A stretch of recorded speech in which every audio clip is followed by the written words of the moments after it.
Welcome to Films and Stuff with your hosts, Pete Mitchell and Ethan Hunt. Hi, everybody. Welcome back to the Films and Stuff podcast. I'm Ethan, joined, as always, most valuable Pete. Hey, Pete, what's up? Not much, buddy. How are you? Everything is good. It's Saturday, and that means it's time for the weekly stream or skip segment. I introduce it with some fancy wordings. I turn it over to Pete. Pete recites the rules and regulations. So, Pete, without further ado, can you please remind listeners, old and new, what is the concept of stream or skip?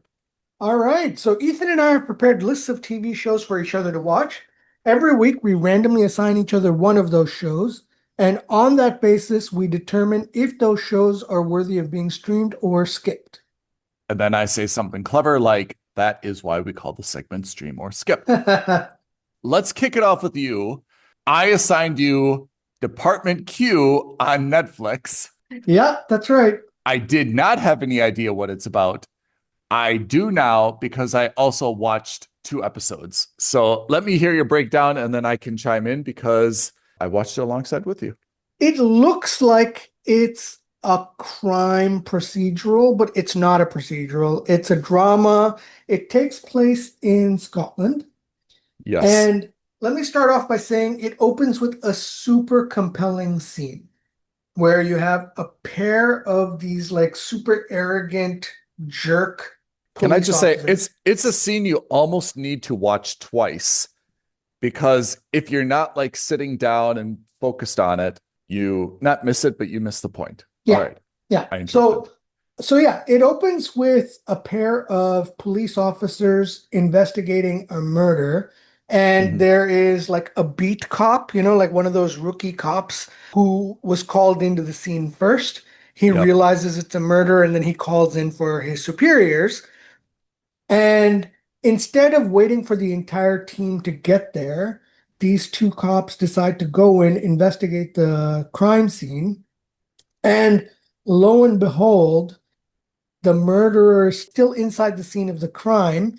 And he shoots the rookie cop, kills him, and shoots the other 2 cops, paralyzing one of them and shooting the other guy through the neck. And what's really important is that the cop that got shot through the neck is a total douchebag. He's a real jerk. Yeah. A know-it-all. Super arrogant. He knows it all. He's better than everyone else. He hates it.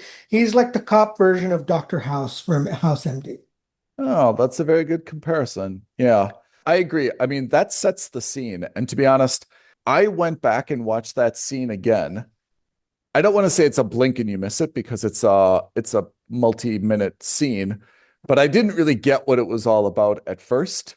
You just think that they're kind of going through the motions, then they get ambushed, and then you need to kind of go back and get the context of it. But you're absolutely right, which is the 2 detectives are just kind of like going, maybe that's the right way to say it. They're going through the motions. Oh, it's just another crime scene, goofing around, hands in their pockets, not really, you wouldn't say that they're not taking it seriously, but they're definitely not on guard. And then when the ambush happens, they're absolutely unprepared. Yeah. Yeah. So anyway, the show picks up 4 months later and he comes back to the squad. Nobody likes him. Like he's hated by anyone and everyone in the crime department.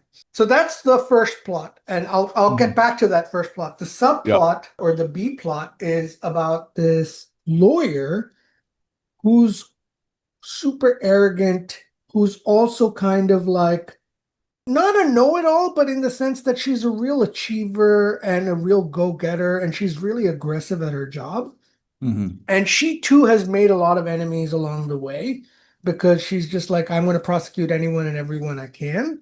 And she's got a disabled brother. They go on a holiday, and that's what we think is a random B plot.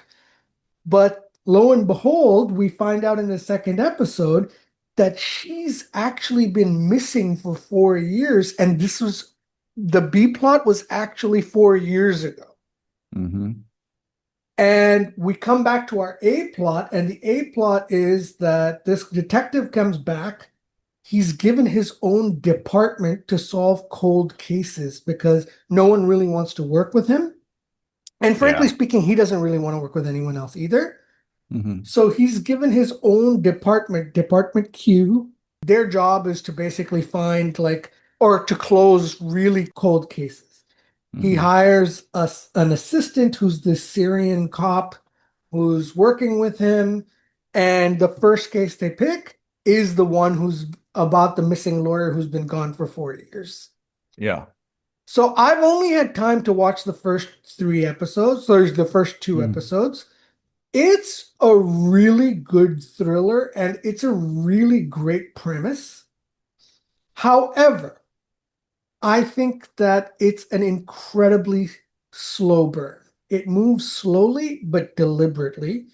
And for a long time, it was teetering between a mooch and a must subscribe for me. If you had asked me earlier in the week, I would have said it's a must subscribe. But the fact that I haven't gone back to it yet, even though I really want to, I think bumps it down to mooch someone's password. I agree with everything you've said, especially the fact that it's a slow burn. I have to say, it took me those 2 episodes to get into it. Like I would say midway through the first episode, I really wasn't into it. Again, the character, I think he's going to be a House-like character. House is one of those characters that kind of rubs you the wrong way, but actually in a likable kind of way. Like you eventually get to like him, despite the fact that he's kind of gruff and arrogant and rough around the edges. I feel like I'm going to feel the same way about this guy. He's not like an annoying character or a bad character that I don't think I'll ever sympathize with. But the first episode, I agree, was really kind of slow and hard to get into. And then kind of by the end of the second episode, I'm like, okay, this is kind of going somewhere. So I agree with you. I don't think it's a must subscribe, but it's definitely a good mooch and definitely much better than I expected it was going to be.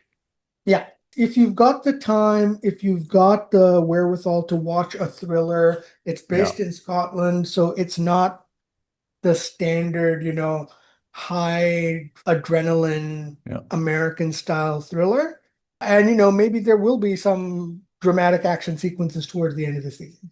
Being set in Scotland, it's refreshing. I think I mean, we've seen so many shows based in Chicago, New York, or London, right? That's where almost all crime procedurals take place. So it's refreshing, I think, to get out of some of those locations. And I mean this in a good way. What it does not do is it doesn't highlight all these weird Scottish quirks. Like sometimes you see these shows and they're take place in the British countryside and they try to play up the quirkiness of that. And this does not. This doesn't make it seem as though people in Scotland or in this particular precinct or town are any less sophisticated or stupid or less interested in solving crimes. I feel like they've got the same level of seriousness that you see in a hardcore New York, NYPD Blue type, crime detective procedural. So I think that's a very refreshing angle that I don't often see in those shows that are not based in a major city. So, okay. So that's Department Q. Pete gives it a mooch. I was also on Netflix this week. I had something called Pulse. Yeah, that's right. Pulse is kind of what it sounds like. It is a hospital procedural or an emergency room procedural, to be more precise. Interesting that I was assigned this because I was also assigned The Pit, and I gave The Pit a skip.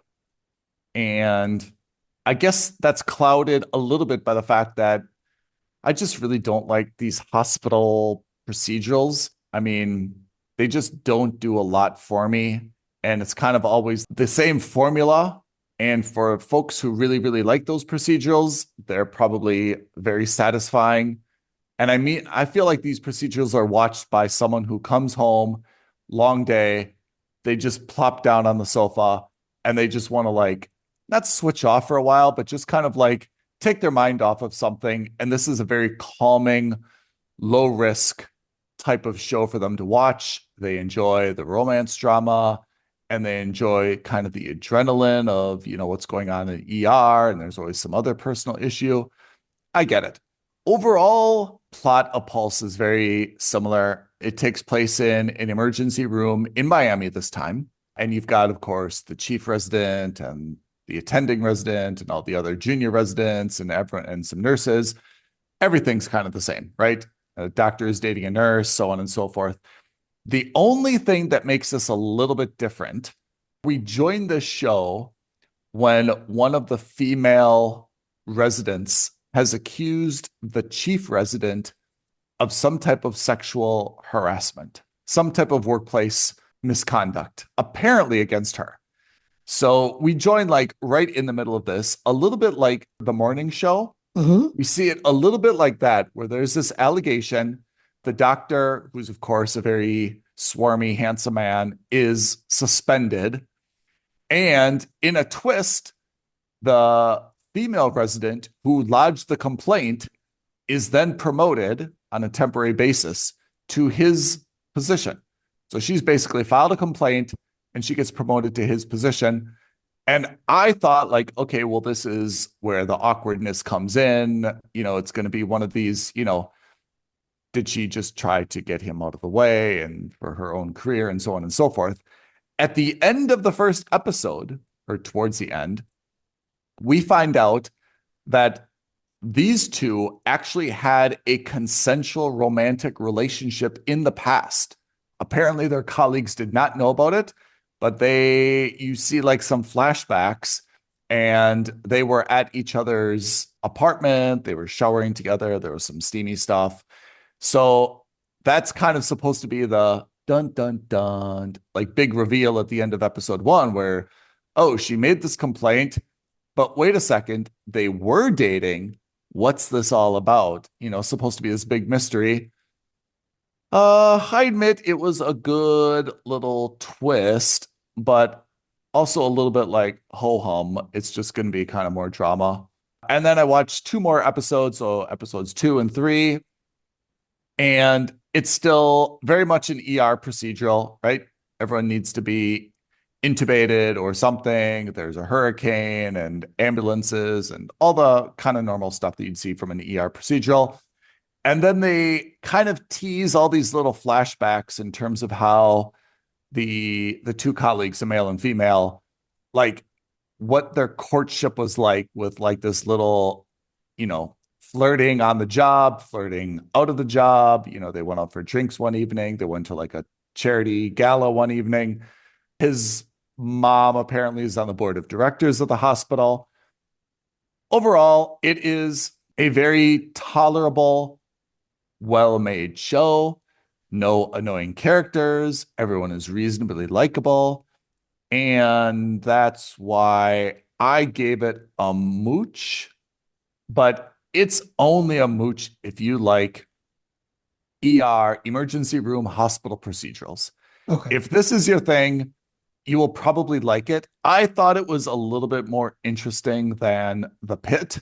Not by much. I kind of like the characters a little bit more, but again, not dramatically so. But overall, you could have switched them out. Apart from this, like HR complaint, that's really the only kind of plot difference between the two.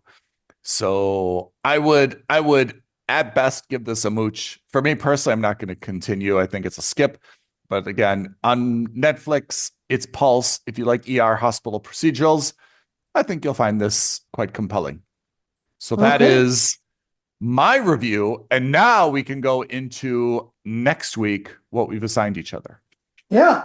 So next week, you are on Disney Plus / Hulu, and you are watching a show called 1,000 Blows.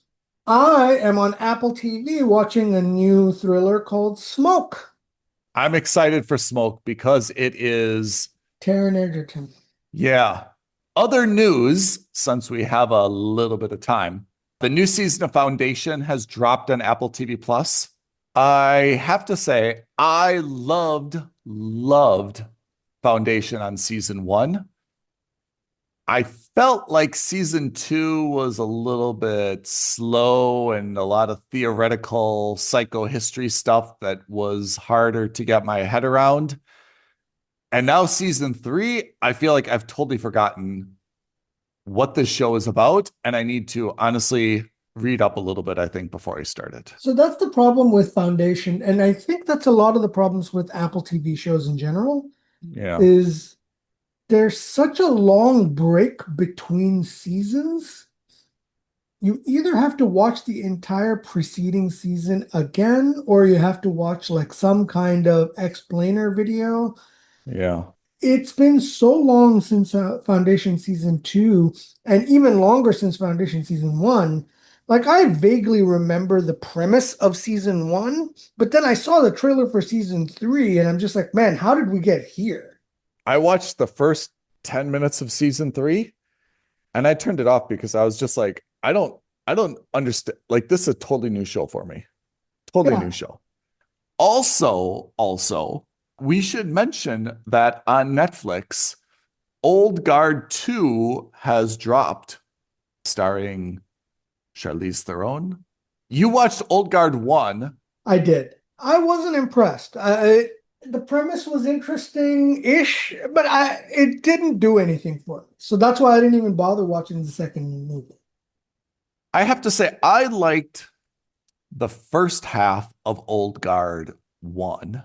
Then the second half, I thought, got a little bit bloodthirsty. I mean, the premise, if you haven't seen Old Guard, spoiler alert, is there are a group of 5 people that are like 4,000 years old and they can't die.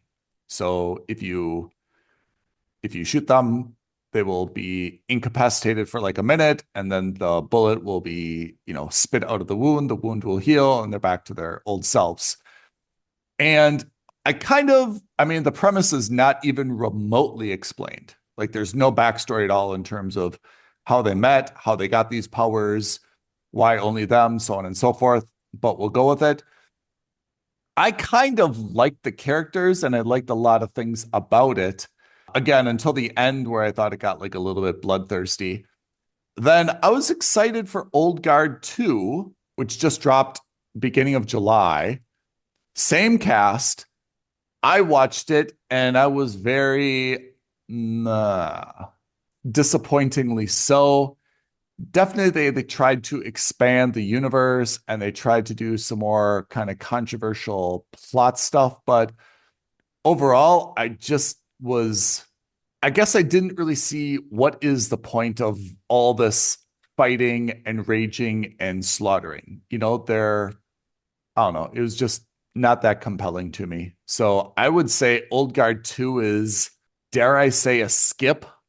If you really liked Old Guard, maybe it's a mooch, but it is definitely not a must subscribe in my opinion. Right. And I don't think you've even watched it at all, which is telling in its own way, right? Not even the least bit interested, and not even interested in watching it like we saw Atlas, which was like, we knew it was going to be bad, so we wanted to watch it. Mediocre.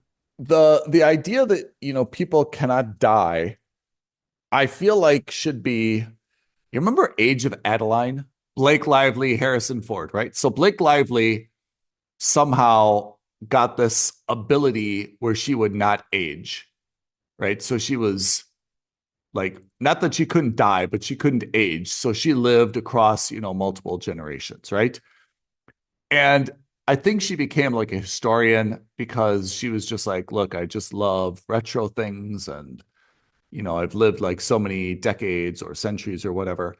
I thought that was kind of like a compelling storyline, and she kept moving from place to place so that no one would suspect why she's not aged at all. The Old Guard, I mean, I can probably wrap my head around the fact that they can't die. Although, again, it's not even remotely explained. I mean, they are allegedly humans, but I'm just weirded out by the fact that it's so violence oriented. Like, they seem to kind of be like these do-gooders that want to, like, they kind of want to be like this group of like elite Navy SEALs that like just save people randomly around the world. It's not really clear that they do it for money. And it really seems like it's a small scale way to like save the world. And at some point, Charlize Theron kind of mentions like, hey, like the world's getting worse, not better. And then you see some flashbacks, and they've kind of been involved in like every major war in the history of the world. So that's kind of, I guess, one of the things that I don't really like about this, which is like, what exactly is their purpose? What exactly is their strategy? Like, they're not really like these elite mercenaries. I mean, they're elite, but it's not like they're just doing this for money. And they're definitely not really making an impact. I mean, in fact, you could maybe argue that if they've been involved in every major war in the history of the world, that maybe they've always been on the wrong side if these wars keep happening, right? Maybe they're backing the wrong people. I mean, just to like take a contrarian view of it. So I guess I'm kind of like no longer compelled by their backstory. And then this new one, Old Guard 2, just kind of like avoids the backstory. And it's now kind of like two groups of them trying to like permanently kill the other group for reasons that are not, again, entirely clear why they can't just, it's only 8 people, why they can't kind of coexist in a very big planet, since they speak every language and know every custom, and you see them write notes to each other in like ancient Japanese or whatever. So I think the story's gone a little bit off the rails, and it's basically just an action movie that's got some loosely integrated plot about how the people can't die. That's it. Yeah. So again, I give it a probably a skip. I would not watch it again. And in fact, I think I turned it off a little bit earlier, but there is definitely, maybe not definitely, depending upon how it performs, but based on the plot, it seems there is definitely going to be an Old Guard 3. Yeah, I believe they've already greenlit 3 and I think 4 as well. Why don't they do it like Die Hard? Okay, they rhyme, Die Hard, Old Guard, but why, like, it was Die Hard, Die Harder, Die Hardest, right? They should do Old Guard, Older Guard, the oldest of the guard, like just Old Guard 3 is Anyway, that's on Netflix if anyone is interested to check it out. And I think that's all we've got today, huh? That's it. Pete, read off our YouTube and other social media creds so that people can like, launch, agree, disagree, comment, or make suggestions. All right, leave a comment below, like this video, subscribe to our channel, and don't forget to hit that notification bell. Could not have said it better myself. Everyone, thank you for joining this week. We will see you next week, same time, Films and Stuff podcast. Thanks all. Thanks, Ethan. Thanks, everyone. Bye now. Thank you for listening to another episode of Films and Stuff. If you haven't already, please subscribe and review on Apple Podcasts, Spotify, or wherever podcasts are downloaded. Films and Stuff. There is no substitute.